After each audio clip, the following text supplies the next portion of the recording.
ialah istilah kuburi, bermaksud pemuja.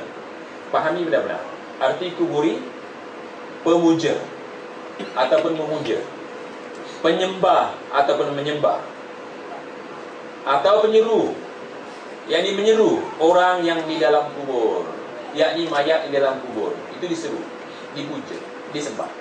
Tidak semestinya sembah itu datang ke kubur kemudian sujud kepada kubur, bukan itu. Itu satu di antaranya. Tapi sekarang sudah berlaku. Di kuliah yang lalu sebelum Ramadan, anda lihatkan kepada antum di sini, ada sepasang suami isteri sembahyang menghadap kubur Habib Noor, sedang baca tahiyat tu. Depan suami, belakang isteri, depannya kubur Habib Noor. Kalau ditanya, anda ni mazhabnya apa? Dia akan katakan Syafi'i. Kalau kita katakan ini tak boleh, ini Wahabi. Sedangkan Imam Syafi'i melarang. Kita akan buktikan dengan dalil-dalil yang banyak di dalam kitab ini. Jadi kuburi memuliakan kubur. Dan saya baca di akhbar, itu di berita harian, tak tahu di Singapura tak sama dengan Malaysia, saya tidak tahu. Ataupun saya dapat berita ni daripada berita harian Singapura. Apabila cucunya, belum kadal jalan ni, cucu atau cucunya, begitulah, silap saya betul tak? Cucunya datang ke Singapura. Dia sembahyang di mana di antaranya? Selain Masjid Ba'alwi, dia sembahyang di makamnya Habib Noor. Dalam akhbar pun mengatakan di makam lebih penuh daripada di masjid. Di dalam kawasan makam tu lebih penuh sembahyangnya daripada di masjid. Kenapa sembahyang di makam lebih penuh daripada di masjid? Kerana memuliakan orang mati. Dan kita lihat ya, haram untuknya sembahyang di makam, di kubur. Begitu juga sembahyang yang mana di dalam masjid itu ada kubur, atau sembahyang menghadap kubur, itu hukumnya haram. Itu bukan diharamkan oleh Wahabi, tapi mereka mengatakan itulah ciri-ciri Wahabi. Sedangkan yang mengharamkan adalah Imam Syafi'i rahimahullah. Kerana kita akan jelaskan di sini. Kita teruskan dulu. Maka tuduhan Usman Muhammadi sama sekali tidak benar terhadap Wahabi, yang mana dia mengatakan orang Wahabi tidak mengizinkan ziarah kubur. Kenapa ya? Saya katakan tuduhan Usman Muhammadi sama sekali tidak benar terhadap Wahabi, dan ianya merupakan satu fitnah. Menziarahi kubur dan amalan kuburi berbeza. Menziarahi kubur dan amalan kuburi berbeza. Kerana kuburi bukan bermaksud melarang ziarah kubur, tetapi kuburi ialah amalan yang telah diharamkan oleh para ulama salafus salih, terutamanya Imam Syafi'i. Mungkin kerana kurang fahamnya Usman Muhammadi, minta maaf kepada Usman Muhammadi, supaya Allah, semoga Allah memberi berkat kepadanya dan beri petunjuk dalam usaha-usaha dia mengajak kepada Islam. Dan masyarakat umum ya, masyarakat kita juga mungkin kurang faham tentang istilah kuburi, maka disangkanya istilah ini membawa maksud melarang ziarah kubur. Sedangkan apabila membincangkan kuburi, beliau menyeru agar meninggalkan amalan-amalan bid'ah yang syirik yang berkaitan dengan kubur. Syekh Muhammad Abdul Wahab bila memperkatakan kuburi, bila menyeru supaya meninggalkan kuburi, kerana arti kuburi di antaranya memuja ataupun mengangkat orang-orang yang sudah mati melebihi sebagaimana yang dibolehkan di dalam syarak. Jadi mungkin Usman Muhammadi tidak memahami masalah ini mungkin, dan orang-orang awam tidak memahami.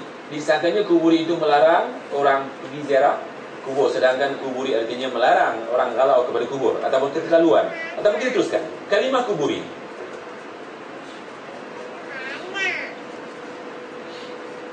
Kalimah kuburi ialah setiap perbuatan bid'ah yang dinasabkan kepada kubur. Itu di antara definisinya. Semua perbuatan bid'ah yang dinasabkan kepada kubur, itu namanya kuburi. Ia bermaksud sesuatu amalan atau kepercayaan yang membawa kepada pemujaan, pensucian, dalam bahasa Arab mentakdis, memuliakan dan mencintai kubur serta roh orang yang mati, yakni mayat. Atau galau keterlaluan sehingga bertawassul dengan cara menyeru, meminta dan memohon berdoa kepada orang yang telah mati di kubur-kubur mereka. Perbuatan seumpama ini dinamakan kuburi dan ia adalah merupakan syirik besar. Tahu syirik besar? Dosa yang tidak akan diampunkan oleh Allah SWT kalau mati membawa syirik besar, kecuali dia tobat. Tapi bagaimana nak tobat kalau dia tak tahu ini syirik besar? Saya katakan bahawa persoalan kuburi ini kurang dipahami oleh masyarakat kita.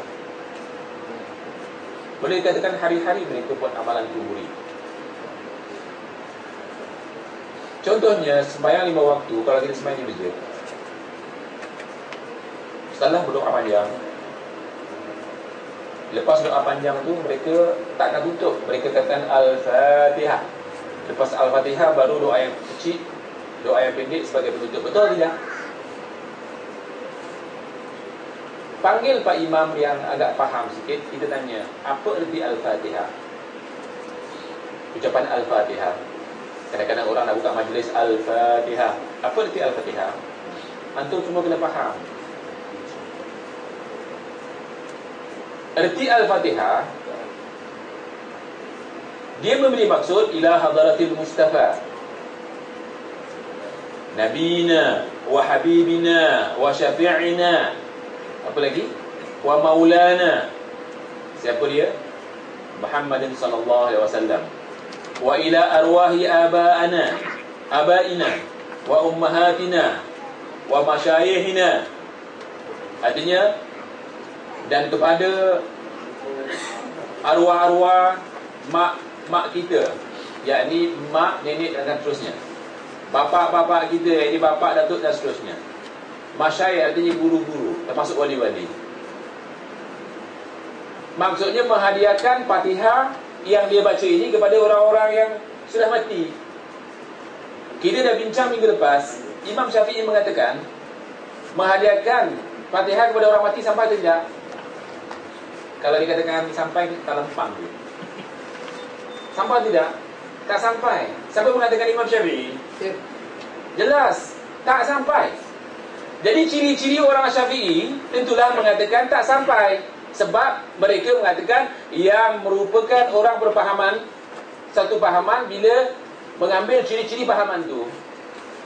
Jadi ciri-ciri pahaman Syafi'i sebenarnya mengharamkan membaca Al-Quran untuk orang mati. Tapi dia orang mengatakan ini ciri-ciri Wahabi, terbalik. Mereka mengatakan ciri-ciri Wahabi mengharamkan membaca Al-Quran untuk si mati.